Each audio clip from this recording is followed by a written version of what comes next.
Dearest listeners, there exists in our glittering world of the ton a peculiar cruelty. Not the cruelty of open mockery, which at least has the virtue of honesty, but rather the quiet cruelty of being perpetually overlooked. Today, your humble chronicler brings you the most unexpected tale of a woman who became invisible in the shadow of beauty, and the grieving nobleman who learned that true worth lies not in what dazzles the eye, but in what heals the heart. But let us not rush, for the best stories, like the finest Madeira, must be savored properly. The autumn of 1816 found Miss Amelia Hartley precisely where she had spent most of her 23 years, in a place of comfortable obscurity.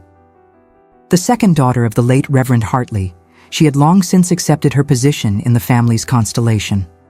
Neither the radiant sun that was her elder sister Lucinda, nor the delightful comet that was her younger sister Sophia, but rather a steady, unremarkable star that one might notice only on the darkest of nights. The Hartley sisters had been orphaned when Amelia was but 15, their mother succumbing to a wasting illness that no physician could name or cure.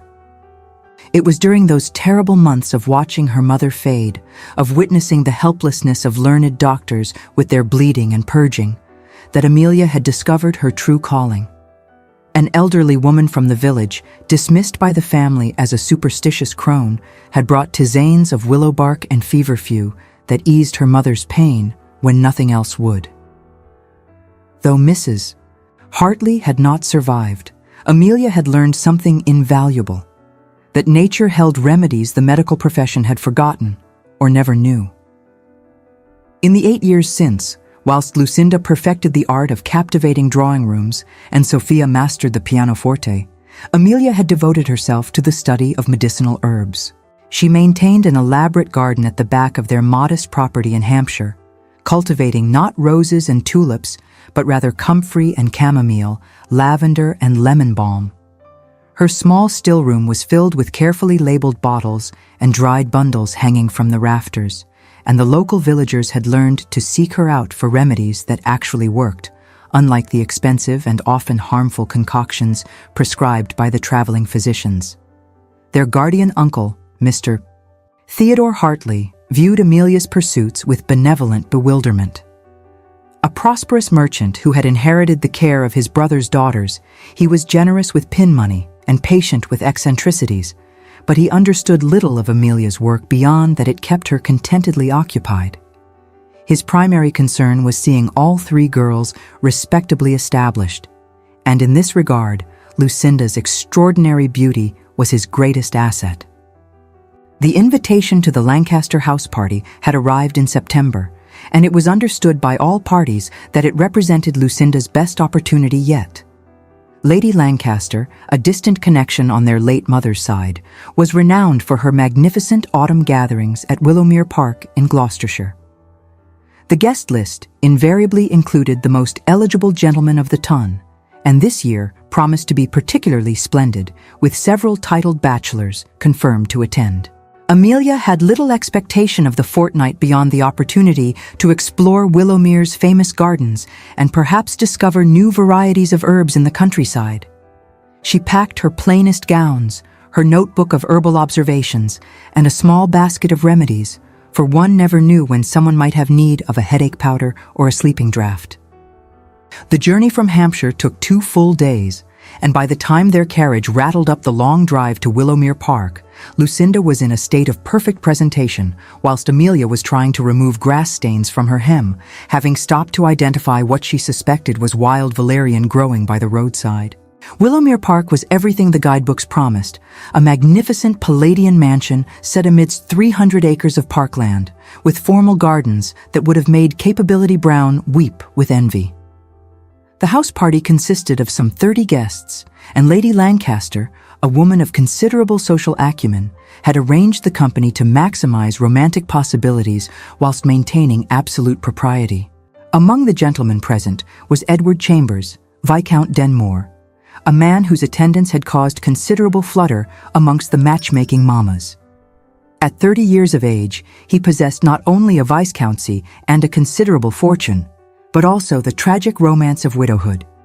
his wife having died 18 months prior whilst delivering their stillborn second child.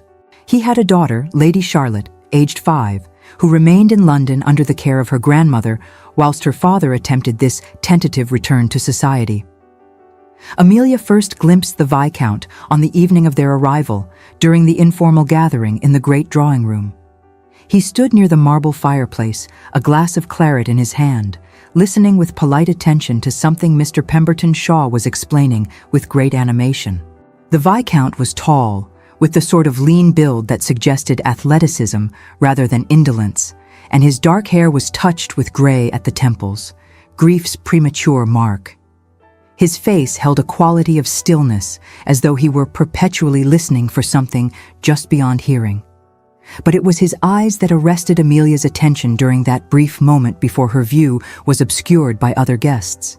They were eyes that had looked upon sorrow and found no easy comfort there, eyes that held both exhaustion and a kind of watchful wariness.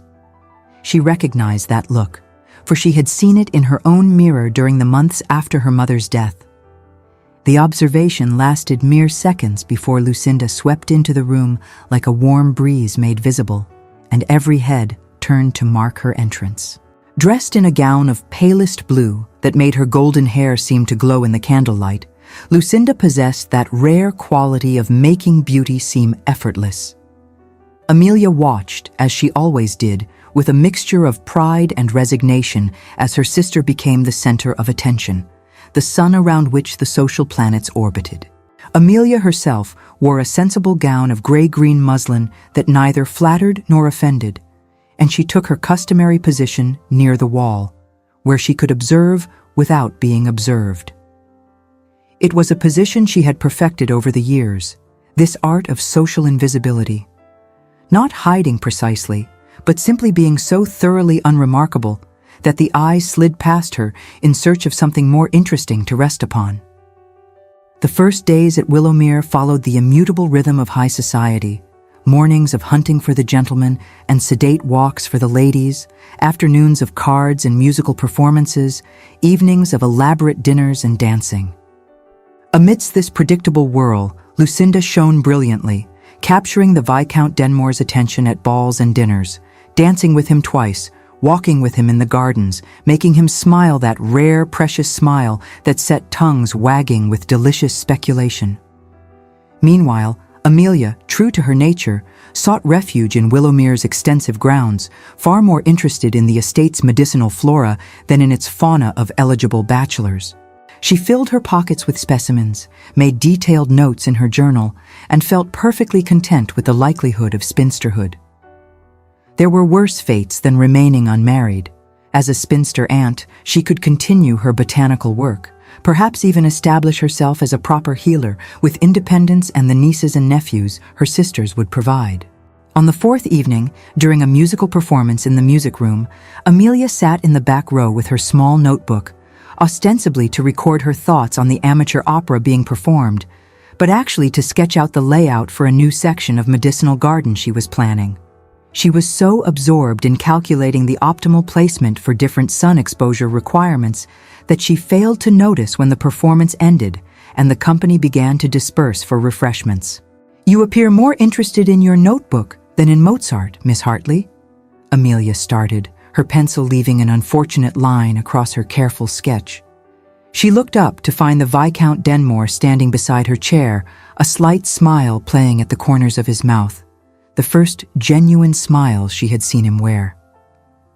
"I confess the opera left me uninspired, my lord," she said honestly, before remembering that honesty was often considered a social failing amongst the ton. That is, the performers were most earnest in their efforts.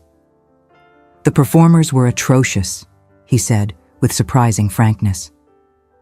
"Though I admire your diplomatic phrasing. May I inquire what has captured your attention so thoroughly?" Amelia hesitated, clutching her notebook against her chest. Gentlemen of the ton rarely expressed interest in botanical matters, and she had learned through painful experience that discussing her work often elicited either bored politeness or outright dismissal. "I am planning a medicinal garden, my lord. Nothing that would interest—" "On the contrary," he interrupted, his gray eyes suddenly intent. "I am very much interested. You see, Miss Hartley, my daughter has been unwell these past 6 months, and the physicians seem capable only of prescribing ever more drastic treatments that leave her weaker rather than stronger. There are rumors in London of a certain Dr. Morrison, physician to the Crown, who dares question these barbaric methods. But securing an audience with him is nearly impossible. They say he attends only the highest nobility and by direct recommendation. I confess I have begun to wonder if there might be alternative approaches." Before Amelia could respond, Lady Lancaster appeared with a rustle of silk, graciously insisting that the Viscount must not monopolize one young lady when so many others were eager for his conversation. The moment dissolved, and Lord Denmore was borne away on a tide of social obligation, but not before he cast one last curious glance over his shoulder at the notebook still pressed against Amelia's chest. She returned to her sketch, but her hand trembled slightly as she drew, and the moonwort she was attempting to render came out looking rather like a malformed mushroom. The brief exchange had unsettled her in a way she could not quite name, or perhaps did not wish to name. For what purpose could it serve to acknowledge the small flutter of hope that had lodged itself beneath her ribs? The following morning brought rain, confining the party indoors and creating a restless atmosphere amongst the guests. Amelia retreated to the library, a magnificent room lined with thousands of volumes, where she hoped to find some botanical treatises. Instead, she discovered the Viscount already there, standing before a shelf of medical texts with an expression of profound frustration. "They are all the same," he said, without preamble, not seeming at all surprised to see her. "Every volume preaches bleeding and purging, mercury and laudanum, as though the human body were an enemy to be subdued rather than a system to be supported." Amelia moved closer, examining the titles he had pulled from the shelves. Her fingers traced the spine of one particularly notorious tome. "Dr. Radcliffe's theories killed my mother," she said quietly. "Or rather, the blind application of them did. She needed gentle support, willow bark for pain, feverfew for inflammation, perhaps digitalis in careful measure for her heart. Instead, they bled her until she could barely lift her head from the pillow." The Viscount turned to her, and in his eyes she saw a recognition that went soul deep. "They are bleeding, Charlotte," he said, his voice rough. "They say it will draw out the bad humors that cause her fever. But she is 5 years old, Miss Hartley. She has no humors to spare." "Then you must stop them," Amelia said with quiet ferocity. "You are her father. You are a Viscount. They cannot proceed without your permission." "I have stopped them," he admitted. 3 weeks ago, after the last treatment left her unconscious for 6 hours. My mother was apoplectic. Society whispers that grief has made me irrational, that I am risking my daughter's life by refusing proper medical care. Perhaps they are right. Or perhaps, Amelia said carefully, there are other forms of care that would serve her better. They looked at each other for a long moment, two people who had witnessed the failures of conventional medicine and dared to question its supremacy. Then the library door opened and several other guests entered, chattering about the weather, and the moment of connection fractured into conventional social distance. But something had begun. Some thread had been spun between them, gossamer thin but present, waiting to be strengthened or broken by what came next. The rain continued through the day and into the evening, creating a strange atmospheric pressure that seemed to make everyone irritable and restless. The dinner conversation was unusually sharp, with several near arguments about politics and hunting that were smoothed over only by Lady Lancaster's considerable diplomatic skill. The Viscount barely touched his food, and Amelia noticed him glancing frequently toward the door as though expecting some unwelcome interruption. She understood later that he had been listening for the thing he most dreaded, the sound of a rider arriving with urgent news from London. The guests had retired to their chambers by 11 o'clock, the inclement weather having dampened everyone's enthusiasm for cards or dancing. Amelia was preparing for bed, brushing out her hair in the small mirror of her modest guest room, when she heard the commotion in the hallway. Raised voices, running footsteps, the kind of alarm that turns a peaceful household into barely controlled chaos. She opened her door to find servants hurrying past, with basins of water and armfuls of linens. A young footman, looking close to panic, was explaining to another guest that the Viscount's daughter had arrived unexpectedly an hour ago, brought by his mother, who was convinced the country air might help her condition. But instead of improving, the child had taken a terrible turn. The fever that had plagued her for months had spiked dangerously, and now she lay in convulsions whilst two physicians who happened to be among the house party guests argued over whether to bleed her or administer mercury. Amelia did not pause to think. She ran back to her room, grabbed her basket of remedies, and made her way through the confusion to the room where a circle of concerned guests had gathered outside the door, speaking in hushed, horrified whispers about poor Lord Denmore and his cursed luck, losing both wife and daughter to illness. She pushed through them without apology, opened the door, and slipped inside before anyone could stop her. The scene within would haunt her memory for years to come. The small girl, Lady Charlotte, lay on the bed, her body rigid with fever, her skin blazing and dry to the touch. The two physicians stood on either side, one preparing to open a vein, whilst the other mixed a mercury compound. The child's grandmother, Dowager Viscountess Denmore, sat in a chair looking grey with fear and exhaustion from the journey. And Lord Denmore stood at the foot of the bed, his hands gripping the bedpost so tightly his knuckles had gone white, his face a mask of barely controlled anguish. "Stop," Amelia said, her voice cutting through the room with unexpected authority. The physicians turned to her with affronted surprise. "Young woman, this is no place for—" "I said stop!" She moved to the bedside, placed her hand against Charlotte's forehead, then checked the pulse at her throat. The child's heartbeat was racing far too fast, and her skin was dangerously overheated. "If you bleed her now, you will kill her. If you give her mercury in this state, you will kill her. Move aside." "Lord Denmore," one physician sputtered, "surely you will not allow this girl to interfere with proper medical treatment." "Get out!" The Viscount's voice was absolutely level, absolutely cold. "Both of you, now!" The physicians departed with affronted dignity, muttering about lawsuits and professional responsibility. The dowager started to protest, but something in her son's face made her hold her tongue. She remained in her chair, watching with exhausted wariness as this unremarkable girl began to work. Amelia moved with swift efficiency, her years of practical experience taking over. From her basket, she withdrew a bottle of willow bark tincture, another of feverfew, and a third of passion flower extract.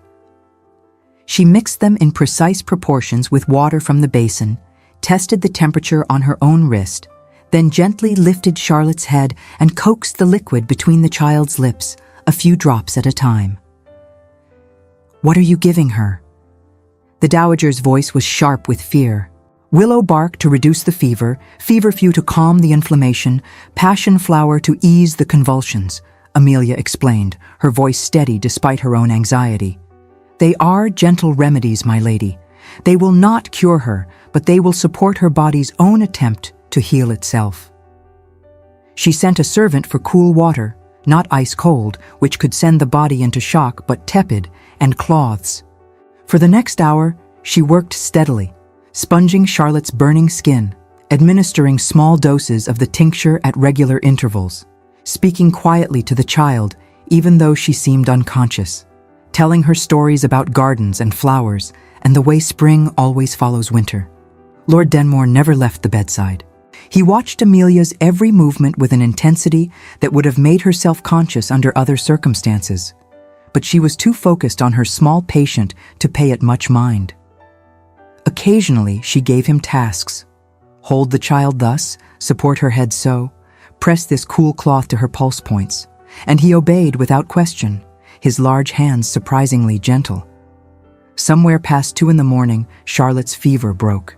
The change was not dramatic, no miracle moment of eyes flying open and recovery complete. Instead, her racing heart began to slow, her rigid muscles began to relax, and the terrible heat began to subside into something closer to normal warmth. She slipped from the strange unconsciousness of severe fever into actual sleep, her breathing evening out, one small hand curling loosely in the sheets. Amelia sat back, suddenly aware that her own dress was soaked with perspiration and water. Her hair had come completely loose from its braid, and she was trembling with exhaustion and relief. The dowager had fallen asleep in her chair. Lord Denmore remained kneeling beside the bed, one hand resting near his daughter's head, his eyes closed. "You should rest, my lord," Amelia said softly. "She will need careful watching for the next few days, but the crisis has passed." He opened his eyes and looked at her, and what she saw there made her breath catch. It was not mere gratitude, though that was present. It was something deeper, rawer, a kind of profound recognition, as though he were seeing her clearly for the first time, seeing not just what she had done, but what she was. "You saved her life," he said, his voice hoarse. "I gave her body the support it needed to save itself," Amelia corrected. "The fever would have burned itself out eventually, though perhaps not before causing permanent damage. I simply helped." "No." He reached out and caught her hand, holding it in both of his. His hands were warm, slightly calloused from riding, and they trembled faintly. "You did far more than help. You did what I could not, what the learned physicians could not. You saw what she needed, and you provided it, without hesitation, without doubt. You saved my daughter, Miss Hartley. You saved the only family I have left." Amelia withdrew her hand gently, uncomfortable with the intensity of his emotion, with the way it made something in her own chest tighten and ache. "I am glad I could be of service, my lord. I should go now. It would not be proper for me to remain here now that the emergency has passed." She gathered her basket and moved toward the door, but his voice stopped her. "Will you come tomorrow? To check on her? Please." She turned back and saw that the formidable Viscount, the man who commanded respect in the House of Lords and managed one of the largest estates in England, was asking her, begging her, with his whole heart visible in his eyes. "Of course," she said quietly. "I will come in the morning." As she slipped back to her own room through the now quiet corridors, Amelia tried to quiet the dangerous feelings rising in her chest. She had done what any skilled healer would do, she told herself. There was nothing more to it than that. The Viscount was grateful, as any father would be. His hand holding hers had been merely an expression of that gratitude. But her heart knew better. Her heart recognized something that her practical mind refused to acknowledge, that in that overheated sick room, with a child's life hanging in the balance, something profound had shifted between them. Some barrier had fallen, some truth had been revealed, and there would be no returning to the careful distance of polite society. She did not sleep that night. Instead, she sat by her window and watched the rain finally cease, watched the clouds begin to break apart to reveal stars, and tried not to think about the way his hands had trembled when he held hers, or the way his eyes had looked at her as though she were something miraculous. Tried and failed entirely. The news of Lady Charlotte's miraculous recovery spread through Willowmere Park before breakfast was served. The story had been inevitably embroidered in the telling. Some guests claimed the child had been at death's door, others that both physicians had pronounced her beyond help, and nearly everyone expressed amazement that Miss Hartley, the middle sister, the quiet one, the one nobody really noticed, had somehow effected this remarkable cure. Amelia found herself the subject of unprecedented attention at breakfast, though it was the uncomfortable sort that came with curiosity rather than genuine interest. The other young ladies looked at her with newfound assessment, as though trying to determine what this accomplishment might mean for the social hierarchy they had carefully established. The gentlemen spoke to her with confused politeness, uncertain whether healing arts were an accomplishment to be admired or a peculiarity to be overlooked. Only Lucinda seemed genuinely delighted, embracing her sister and declaring proudly to anyone who would listen that Amelia had always possessed remarkable gifts with medicinal herbs.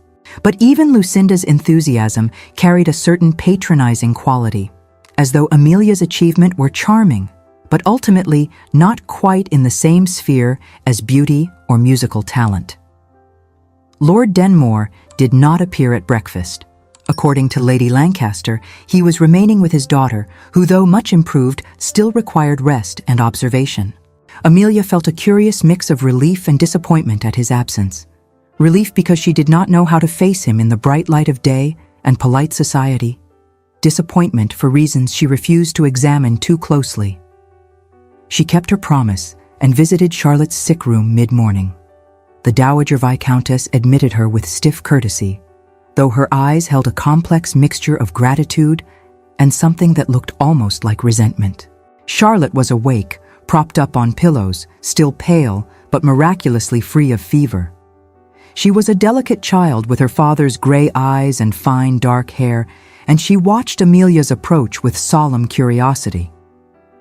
"Are you the herb lady?" Charlotte asked, in a voice that was thread-thin from exhaustion. "I suppose I am," Amelia said, smiling as she checked the child's pulse and temperature. "How are you feeling this morning, Lady Charlotte?" "Tired, but not hot anymore." The hot was horrible. It made everything look wrong and sound strange. Amelia prepared another dose of the willow bark mixture, this one milder since the acute crisis had passed. As she worked, she was acutely conscious of Lord Denmore standing near the window, watching her with that same intense attention he had shown the previous night. In daylight, she could see the exhaustion written in the shadows beneath his eyes, the haggard quality of a man who had not slept. "She should continue with small doses of this 3 times daily for the next week," Amelia explained to the Dowager, carefully not looking at the Viscount. "Light foods only, broths, toast, perhaps a little chicken. No rich meats or heavy sauces. She needs rest above all, but short walks in fresh air will help rebuild her strength." "We are in your debt, Miss Hartley," the Dowager said formally, though her tone suggested she found this fact uncomfortable. "There is no debt, my lady. I am simply glad I could help." She left before the Viscount could speak, though she felt his gaze following her from the room. The house party continued, though its character had shifted subtly. The rain had cleared, revealing a brilliant autumn day, perfect for outdoor pursuits. The gentlemen organized a riding party to view the ruins of an old abbey some miles distant, whilst the ladies planned an excursion to the village to visit the lending library and milliner's shop. Amelia begged off both activities, claiming a headache. In truth, she wanted nothing more than to walk alone in the gardens and try to sort through the confused tangle of her thoughts. She had saved a child's life. She should have felt satisfaction, pride even. Instead, she felt unsettled, as though the ground beneath her feet had shifted and she could not find her balance. She was examining a bed of late-blooming autumn crocuses, making notes about their medicinal properties, when she heard footsteps on the gravel path behind her. She knew without turning who it was. Some instinct warned her even before his shadow fell across her notebook. "Miss Hartley, I hoped I might find you here." She turned to face Lord Denmore, who had apparently declined to join the gentleman's excursion. He looked better than he had that morning. He had slept a few hours at his mother's insistence and changed his clothes, but there was still a tautness about him, a quality of barely restrained emotion. "How is Lady Charlotte?" she asked, because it was the safe question, the proper question. Asking for stories and demanding to know when she can see the gardens, which is to say, very much improved thanks to your intervention. He paused, seeming to struggle with words. "I wanted to speak with you properly, without my mother present or servants hovering. I wanted to thank you. Please, my lord, there is no need. There is every need," he said with sudden intensity. "You cannot comprehend what you have given back to me. Charlotte she is everything. After my wife died, after we lost the baby, I thought I would drown in grief. Charlotte was the only light left in my world, the only reason to continue. When she fell ill and no one could help her, when I watched her growing weaker whilst learned physicians prescribed treatments that seemed designed to torment rather than heal." He stopped, visibly collecting himself. "You gave me hope, Miss Hartley. You showed me that there are other ways of seeing, other approaches to healing. You treated my daughter as a whole person rather than a collection of symptoms to be suppressed." Amelia found herself unable to look away from his face, from the raw honesty in his expression. "I did only what I have learned to do, my lord, what I have studied for years. It is no great miracle."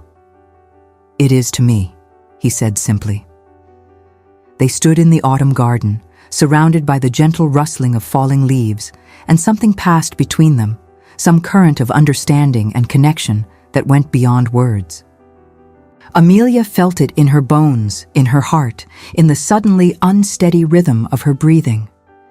For a moment, just a moment, she allowed herself to imagine that this remarkable man might see her as something other than a useful healer, that the way he looked at her might mean, "There you are, Lord Denmore. We have been searching everywhere for you." The moment shattered as Lucinda appeared on the path, radiant in a walking dress of jonquil yellow, accompanied by two of the other young ladies and a harried-looking chaperone. She smiled brilliantly at the Viscount, then seemed to notice Amelia for the first time. "Oh, and Amelia too! How fortunate! We are organizing an impromptu archery contest. You must both join us." "Lord Denmore, I simply insist. You cannot spend the entire party in sick rooms and gardens. Your daughter is on the mend, and you deserve some amusement." The Viscount cast one last look at Amelia, something regretful in his eyes, then allowed himself to be drawn away by Lucinda's irresistible enthusiasm. Amelia watched them go, watched her sister loop her hand through his arm with easy confidence, watched the way the other ladies arranged themselves around him like petals around a flower's center. She returned to her crocuses, but the notes she made were illegible, her hand shaking too much to write clearly. Over the following days, a pattern established itself. Lord Denmore spent his mornings with Charlotte, who was recovering rapidly under Amelia's continued care. But his afternoons and evenings were increasingly claimed by Lucinda, who had apparently decided that the Viscount was the prize of the house party and meant to secure him. She walked with him in the gardens, rode with him when Charlotte's health allowed him to join the riding parties, sat beside him at dinner, and charmed him with witty conversation and luminous smiles. And to Amelia's growing dismay, the Viscount seemed receptive to these attentions. He smiled at Lucinda's jokes, partnered her for dances, engaged in animated conversation about literature and music. Yet the astute observer, had anyone been watching closely, would have noted how his eyes would drift during these encounters, scanning drawing rooms and gardens as though searching for something just beyond his immediate companion. During one particularly animated discussion about Mozart, whilst Lucinda described a concert in London, the Viscount's gaze wandered across the music room, pausing briefly on Amelia's quiet figure near the bookshelf before returning to his interlocutor with studied politeness. But such moments were fleeting, easily missed by those who expected a courtship to follow conventional patterns. The rest of the house party watched with knowing looks, and the whispers began. Surely an announcement must be imminent, for why else would a man of Lord Denmore's consequence pay such marked attention to one particular young lady? What no one seemed to notice, or what they noticed but misinterpreted, was that Lord Denmore also sought out Amelia's company. He appeared in the still-room where she was preparing Charlotte's remedies, ostensibly to inquire about his daughter's treatment, but staying to ask questions about herbal medicine, about the properties of different plants, about the philosophy behind treating the whole person rather than isolated symptoms. He found her in the library, researching an obscure botanical treatise, and ended up spending 2 hours discussing the failures of contemporary medicine and the potential of natural remedies. He walked with her in the gardens before breakfast, when the rest of the household was still abed, and they talked about loss, about his wife and her mother, about grief and guilt, and the struggle to continue living when the person who made life meaningful was gone. He spoke of things he had never voiced to anyone, and she responded with an honesty that surprised herself, acknowledging fears and doubts she had never confessed aloud. But these meetings were private, almost secret. In company, He behaved with perfect propriety toward Amelia, whilst paying increasingly marked attention to Lucinda. The divide between his public and private behaviors became starkly apparent one afternoon when Amelia, passing through the corridor outside the drawing room, overheard Lady Lancaster speaking with the Dowager Lady Pembridge in tones of satisfied conspiracy. Lord Denmore and Miss Lucinda Hartley make such a splendid pair. Her beauty is the perfect antidote to his melancholy. I should not be surprised if an announcement is made before Christmas. He has been most particular in his attentions. The words struck Amelia like a physical blow, cementing what society saw as fact. And Amelia, with her years of practice at being overlooked, began to construct a narrative that made painful sense of his behavior. He valued her skill as a healer and her knowledge of medicine. He enjoyed their intellectual conversations as a scholar might enjoy discussing specialized subjects with an expert. But his heart, his romantic interest, lay with Lucinda, which was only natural. Beautiful, accomplished, charming Lucinda, who would make a perfect Viscountess and mother to Charlotte. The thought of it created a hollow ache in Amelia's chest that she tried desperately to ignore. She told herself she was being ridiculous, that she had known from the beginning there could be nothing between herself and the Viscount. She was not the sort of woman men married. She was too plain, too peculiar, too focused on unfeminine pursuits. The brief connection she had felt with Lord Denmore was merely the intensity of shared crisis and mutual interest in healing. It meant nothing more. She almost convinced herself of this until the evening of the final ball. Lady Lancaster had organized a grand affair to conclude the house party, and the ballroom at Willowmere had been transformed into a fairy realm with thousands of candles and autumn flowers. Amelia wore her best gown, a simple creation in dark green that did nothing remarkable for her complexion, but at least fit properly, and took her usual position near the wall, prepared to watch Lucinda dance the night away in triumph. Lord Denmore opened the ball with Lucinda, as protocol demanded for the gentleman paying court to a particular lady. They made a striking couple, Amelia had to admit. His dark elegance and her golden beauty perfectly complemented. As she watched them move through the figures of the dance, watched Lucinda laugh at something he said, watched the way other guests smiled knowingly at the pair, Amelia felt the fan in her hand begin to tremble. She closed it with a sharp snap, the sound lost in the music, and knew she needed air before the facade of calm she wore, like a second skin, shattered completely. She slipped out of the ballroom, through the French doors onto the terrace, needing darkness and solitude. The night was clear and cold, stars brilliant overhead, and she wrapped her arms around herself against the chill, trying to compose her features before anyone noticed her absence. "Miss Hartley?" She turned to find the Viscount standing in the doorway, backlit by the golden glow of the ballroom. He stepped onto the terrace, closing the door behind him, muting the music to a distant waltz. "Are you unwell? I saw you leave." "I am perfectly well, my lord," she said, forcing brightness into her voice. "Simply needed a moment of quiet. You should return to the ball. I believe Miss Lancaster wished to partner you for the next set, and my sister." "Confound the next set," he said with sudden vehemence. "Confound all these ridiculous social games.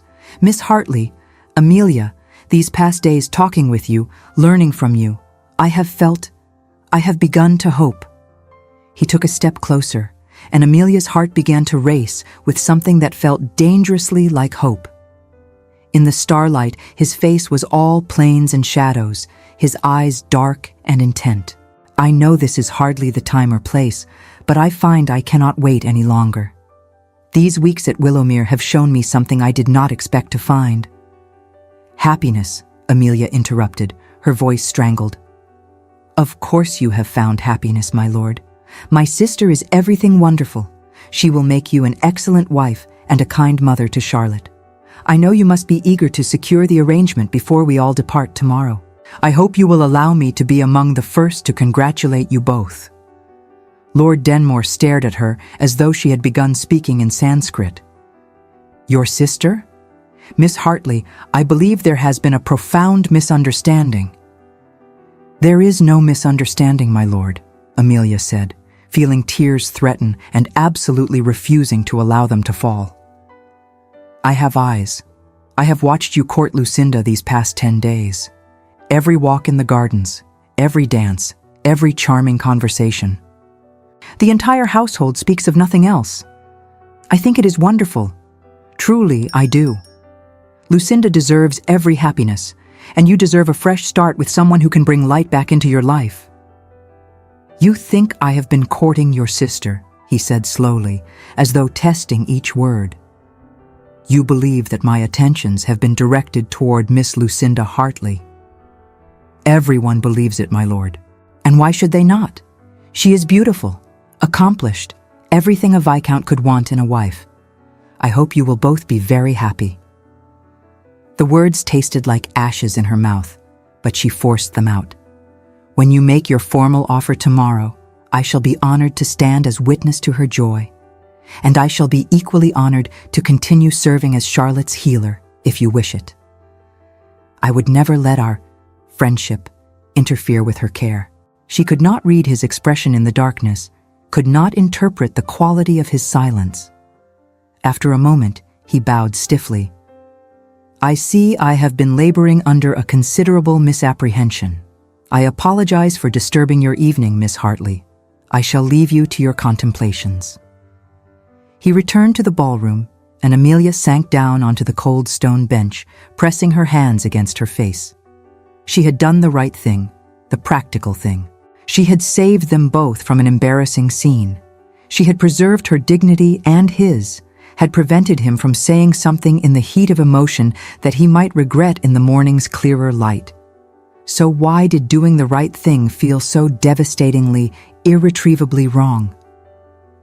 The house party concluded the following afternoon with effusive farewells and promises to meet again in London for the season. Lord Denmore departed early, taking his mother and daughter back to town before most of the other guests had finished breakfast.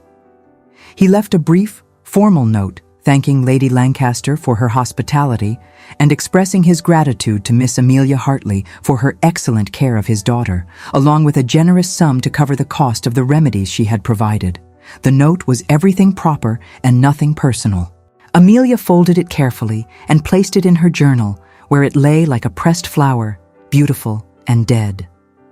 The journey back to Hampshire was tense. Lucinda, rather than confused, seemed genuinely irritated. As their carriage rolled through the autumn countryside, she turned to Amelia with uncharacteristic sharpness. He barely looked at me this morning, Amelia, after spending days at my side, walking and dancing and conversing. What was it you said to him on that terrace to make him flee like a startled horse? The accusation hung in the air between them, born of wounded pride and genuine bewilderment. Amelia, dying inside with her own pain, made appropriate apologetic noises, claiming she had merely wished him well in his future courtship. Lucinda subsided into silence, staring out the window with a frown that gradually softened into something more thoughtful, though she said nothing more on the subject for the remainder of the journey. The weeks that followed were uniquely torturous.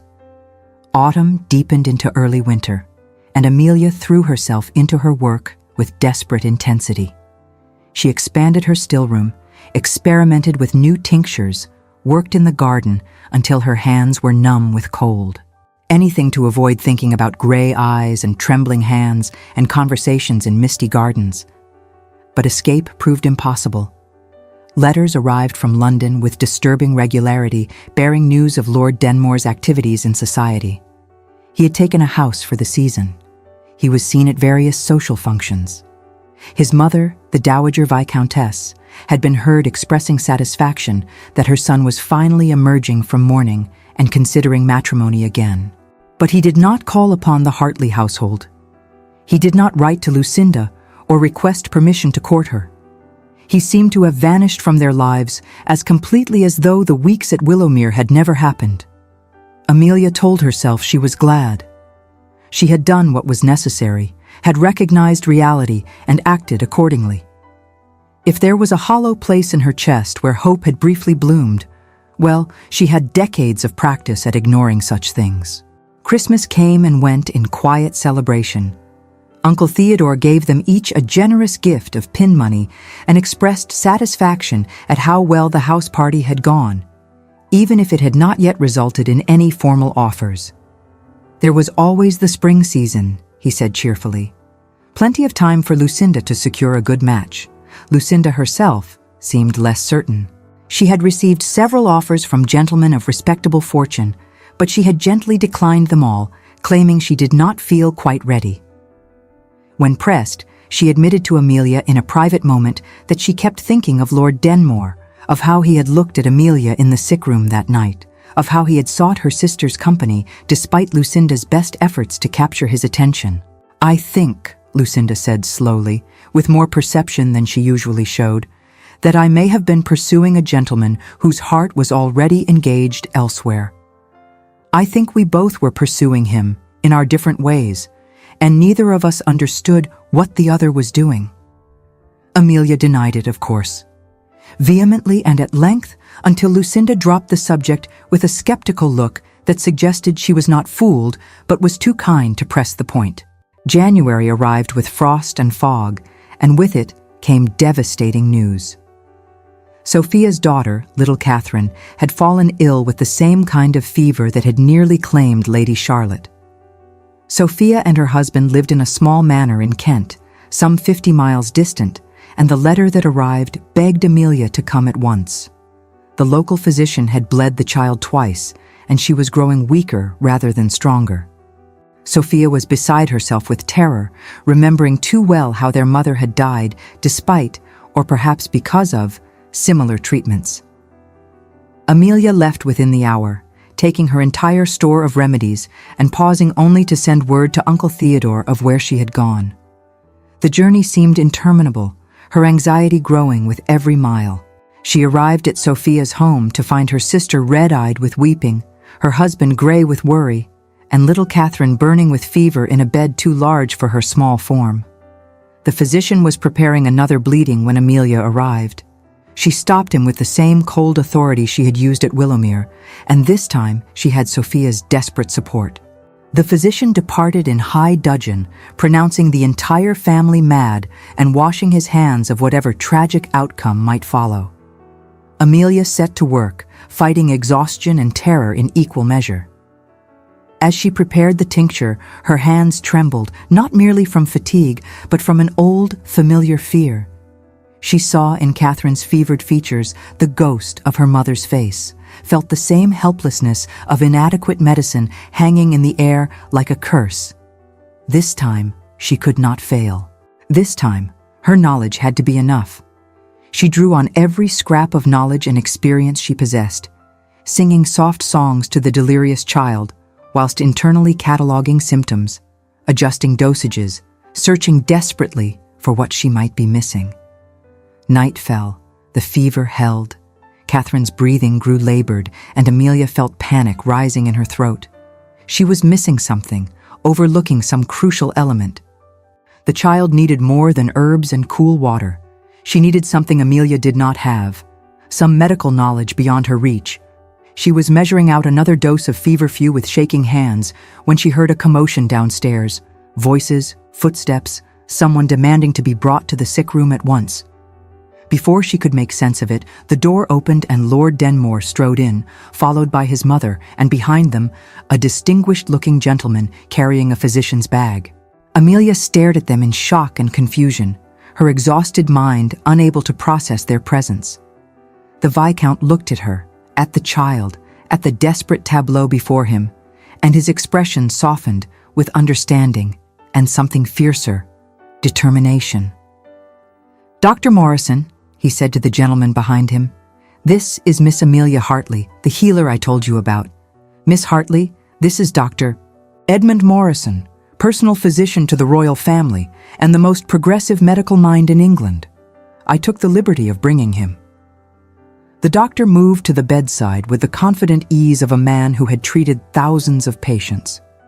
He examined Catherine thoroughly, whilst Amelia explained what treatments she had given and what results she had observed. To her surprise, he nodded approvingly at each remedy she mentioned. "Excellent choices, Miss Hartley. Your instincts are sound. But I think we need to add something to support the heart and lungs, which are being strained by the prolonged fever. Do you have digitalis in your supplies? I do, but I was uncertain of the proper dosage for a child so young. Then we shall work it out together, he said with a kind smile. Show me what you have, and we shall compound something appropriate. For the next 3 hours, they worked in concert. Amelia's knowledge of herbs combined with Dr. Morrison's understanding of physiology and pharmacology. The Dowager Viscountess took charge of organizing the household, ensuring a steady supply of clean linens and water. Lord Denmore supported Sophia and her husband, speaking quietly to them of hope and recovery, his own experience with Charlotte's illness making his reassurance meaningful rather than empty. And slowly, incrementally, Catherine began to improve. The fever broke near dawn, leaving the child weak but peaceful, sleeping naturally for the first time in days.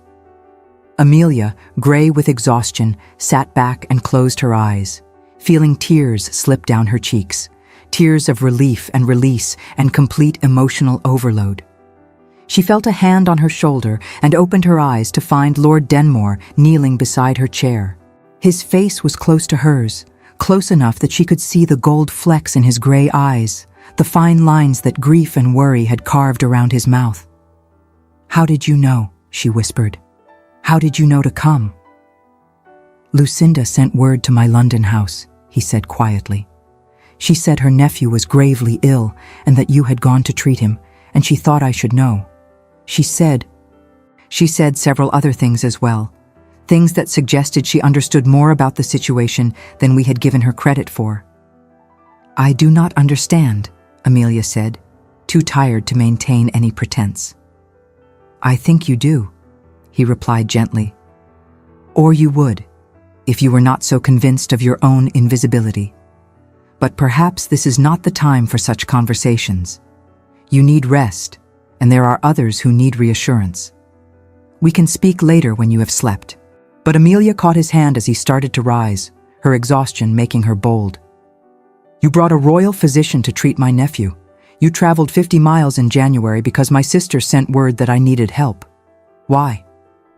He looked at her for a long moment, his thumb unconsciously stroking across the back of her hand. "Because I could not bear the thought of you facing this alone," he said simply. "Because the idea of you exhausting yourself in a hopeless cause when I had the means to help was intolerable to me. Because—" He paused, seeming to struggle with words. "Because when someone you care for needs assistance, you do not hesitate or count the cost. You simply help. You taught me that, Miss Hartley, at Willowmere, when you saved Charlotte without thinking of propriety or reputation or reward. I am merely returning what you gave me." Amelia could not speak past the lump in her throat, could only look at him with eyes that surely revealed everything she had tried so hard to hide. But before either of them could say more, Dr. Morrison appeared in the doorway, announcing that the child should continue to be carefully monitored and that he would stay through the day to ensure no relapse occurred. The moment passed, but something had shifted again, something that felt less like breaking and more like mending, like pieces of a puzzle finally beginning to align. The household settled into an exhausted peace as Catherine's recovery progressed. Dr. Morrison remained for 2 days, working with Amelia to establish a treatment regimen and expressing such enthusiasm for her botanical approach that he asked permission to consult with her about several difficult cases he was treating in London.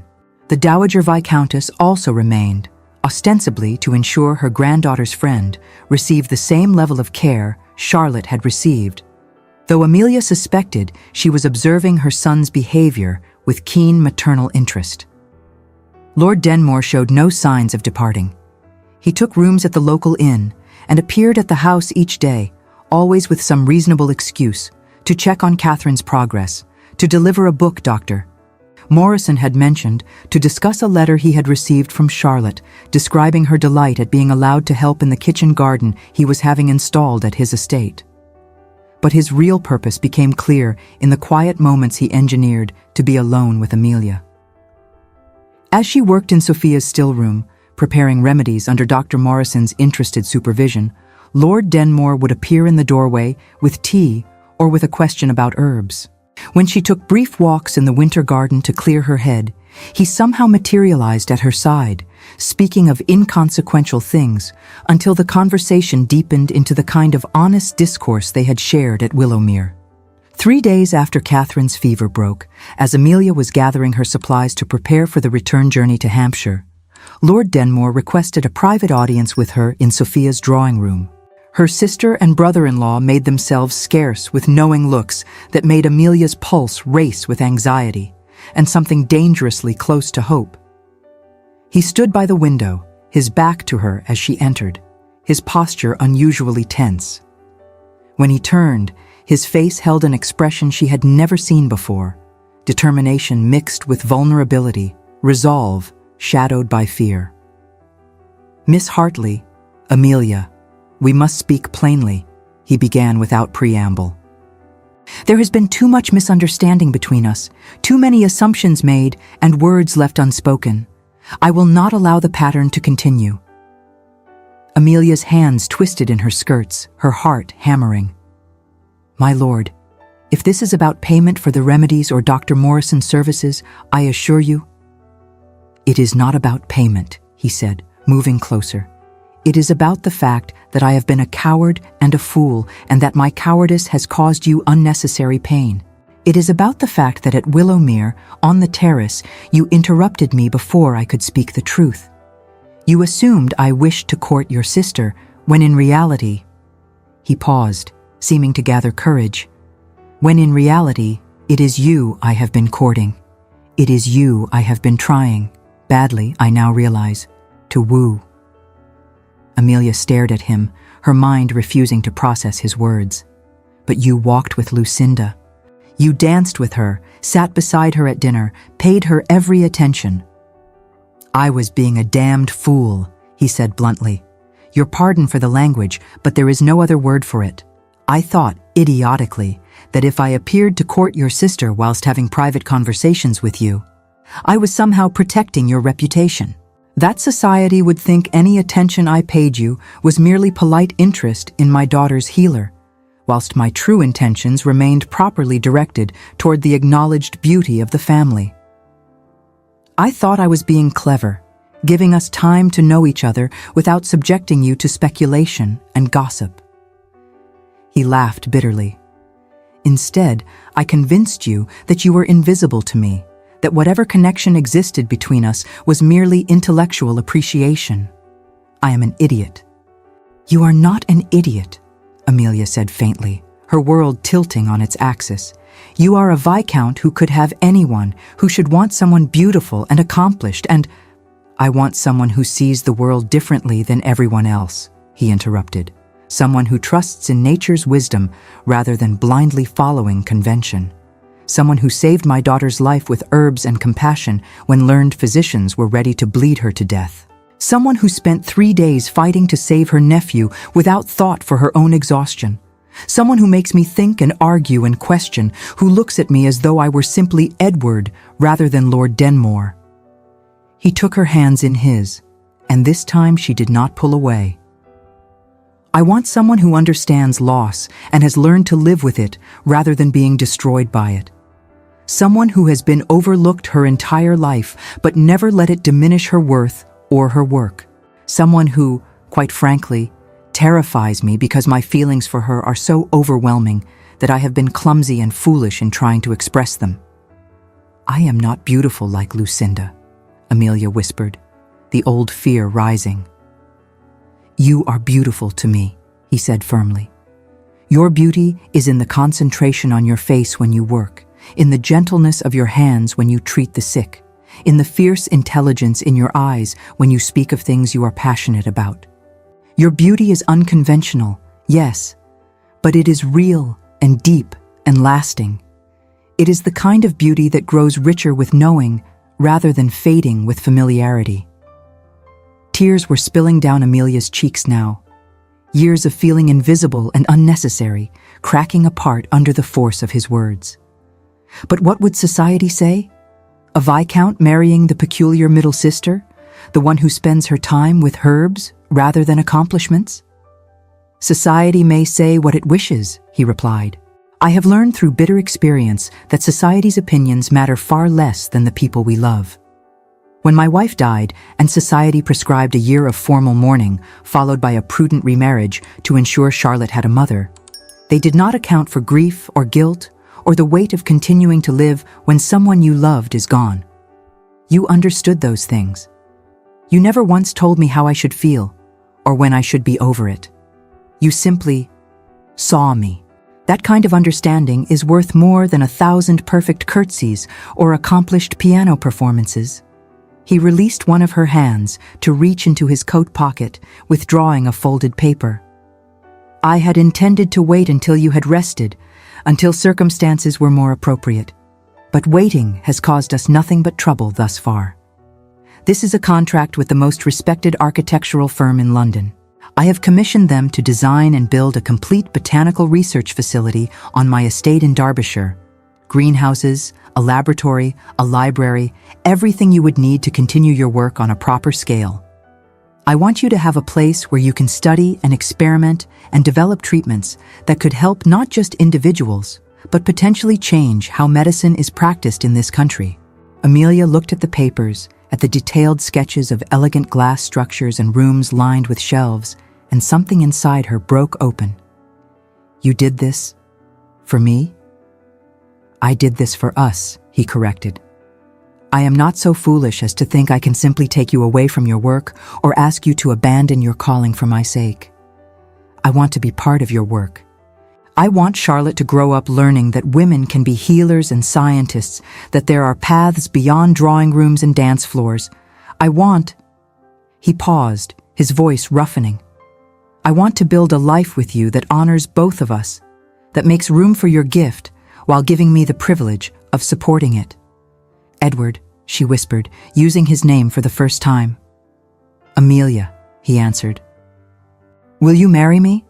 Will you be Charlotte's mother and my wife and continue your healing work? Will you help me establish a clinic where the poor can receive treatment without payment, where your methods can be taught to others? Will you take a chance on a grieving widower who loves you so much he has bungled everything but cannot imagine a future that does not include you? She looked at him, really looked at him, and saw what she should have seen all along, the way his eyes softened when they rested on her, the careful attention he paid to everything she said, the way he had brought a royal physician not for glory or display, but simply because she needed help and he had the means to provide it. The greenhouse plans he had commissioned without any certainty she would accept him, simply because he wanted her to have what she needed to thrive. Yes, she said, the word escaping on a sob of relief and joy. Yes, I will marry you. I will be Charlotte's mother and your wife, and I will build a clinic and research facility and everything else. Yes. He pulled her into his arms then, holding her as though she were infinitely precious, and Amelia felt years of invisibility and doubt dissolve in the warmth of his embrace. When he finally released her enough to look into her face, he was smiling. A real smile, the kind that reached his eyes and transformed his entire countenance. I should warn you, he said, still smiling.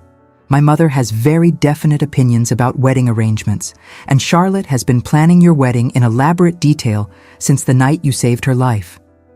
She has decided you must wear a crown of flowers and that the wedding breakfast should feature strawberry tarts. It is January, Amelia said, laughing through her tears. There are no strawberries. Then we shall have to wait until spring, he replied, which is probably wise in any case, as I would prefer to be certain your family approves and that we observe at least minimal propriety. Though I confess I would marry you tomorrow in the parish church with no one but Charlotte and your sisters present if you would have me. Spring, Amelia agreed, but not too late in spring. Perhaps April? April, he confirmed, and then he kissed her, gently at first, as though she might break, then more deeply as she responded with all the pent-up emotion of weeks of misunderstanding and longing. When they finally emerged from the drawing room, They found Sophia and her husband, attempting to look as though they had not been hovering in the hallway, and both burst into delighted congratulations. Dr. Morrison, preparing to depart for London, expressed his pleasure at the news and reiterated his invitation for Amelia to consult on difficult cases. Even the Dowager Viscountess, when informed, unbent enough to embrace Amelia and admit that she had suspected her son's true feelings from the beginning, and was pleased he had finally shown some sense in expressing them. Only one person's reaction remained uncertain: Lucinda. The return journey to Hampshire took place 2 days later, with Lord Denmore and his mother traveling as escorts to ensure propriety. The Viscount had formally requested Uncle Theodore's permission to court Amelia, and that gentleman, bewildered but pleased, had given his blessing with the caveat that a proper engagement period be observed. Amelia spent the journey in a state of bemused happiness, unable to quite believe that her life had transformed so completely. But her joy was shadowed by one remaining anxiety: Lucinda's reaction. They arrived at the Hartley house in late afternoon, and Amelia found Lucinda in the drawing room, working on an embroidery project with unusual intensity. She looked up as Amelia entered, and for a moment her expression was unreadable. Then she set aside her needlework and smiled, a smile that seemed to carry equal parts amusement and relief. "So," Lucinda said without preamble, "he finally told you the truth, did he? Thank heavens. I was beginning to think I would have to spell it out for both of you with alphabet blocks." Amelia blinked. "You knew?" "My dear Amelia," Lucinda said with affectionate exasperation, "I may favor drawing rooms over herb gardens, but I am not entirely empty-headed. Of course I knew. The man could not stop looking at you at Willowmere. Every conversation we had inevitably circled back to your remarkable skills or interesting perspectives. I saw how he looked at you in Charlotte's sick room that night, and I realized I was being courted by a man whose heart was already engaged elsewhere." She pulled back to look at Amelia seriously. "And to be entirely honest, Amelia, I felt a certain relief. The idea of being Viscountess to a man so intense was rather daunting. He and his daughter deserve someone who can speak their language of healing and loss and all those weighty subjects. I shine in ballrooms, not in debates about life and death. You and he speak the same language. I would have been merely an inadequate translator between two souls meant to converse directly." "But you are so much more suited to be a Viscountess," Amelia protested weakly. "Suited for the social requirements, perhaps," Lucinda agreed, "but utterly unsuited for the man himself. He is yours, Amelia, and truly he always was." The sisters embraced, and Amelia felt another piece of her old self-doubt crumble away. She had spent so many years believing she was the lesser sister, never considering that Lucinda might have her own insecurities, her own ways of understanding the world. The weeks that followed brought a whirlwind of preparation. The engagement was announced, causing considerable surprise in society, but also genuine interest. The story of the unconventional healer who had captured a Viscount's heart possessed an undeniable romantic appeal. Lord Denmore divided his time between London and Hampshire, courting Amelia with determined focus, bringing Charlotte to meet her future mother, consulting with Dr. Morrison on the clinic they would establish together. The wedding took place on a perfect April morning, with spring flowers blooming in wild profusion. Despite Lord Denmore's prominence, they chose a relatively modest affair: close family, dear friends, and the villagers Amelia had treated over the years. Lucinda had designed the wedding gown, a masterpiece of cream silk embroidered with botanical motifs. Rather than a traditional veil, Amelia wore a crown of fresh flowers that Charlotte had helped arrange: rosemary for remembrance, lavender for devotion, and roses for love. Edward's eyes, when he first saw her walking down the aisle, suggested he found her quite satisfactorily beautiful, invisible no longer. And so another tale of hearts united reaches its blessed conclusion.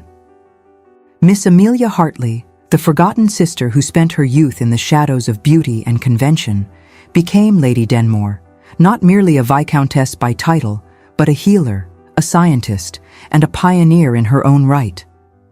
The Botanical Research Facility at Thornfield Hall became renowned throughout England, and the clinic she established with her husband treated thousands of the poor who had previously been subjected to the barbaric practices of conventional medicine. Together with Dr. Morrison, she published groundbreaking papers on natural remedies that challenged the medical establishment and saved countless lives. Her marriage to Lord Denmore proved to be that rarest of things, a true partnership of minds and hearts.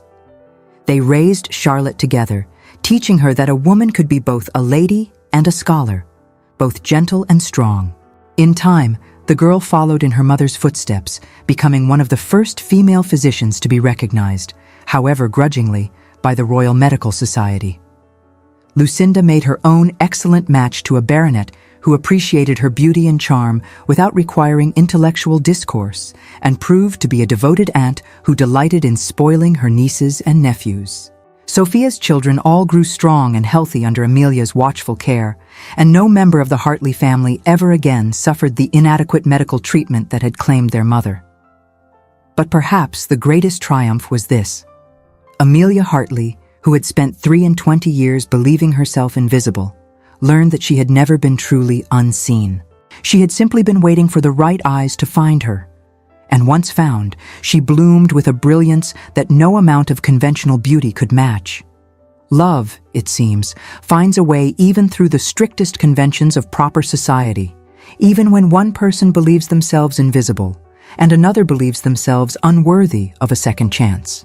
For that is the greatest romance of all, to be loved exactly as you are, to be seen for your true self, and to build a life that honors both partners' gifts rather than diminishing them. The forgotten sister became unforgettable. The grieving widower learned to love again, and together they proved that the heart which heals others can itself be healed, and that the truest nobility lies not in titles or beauty, but in seeing the worth in another soul and cherishing it absolutely.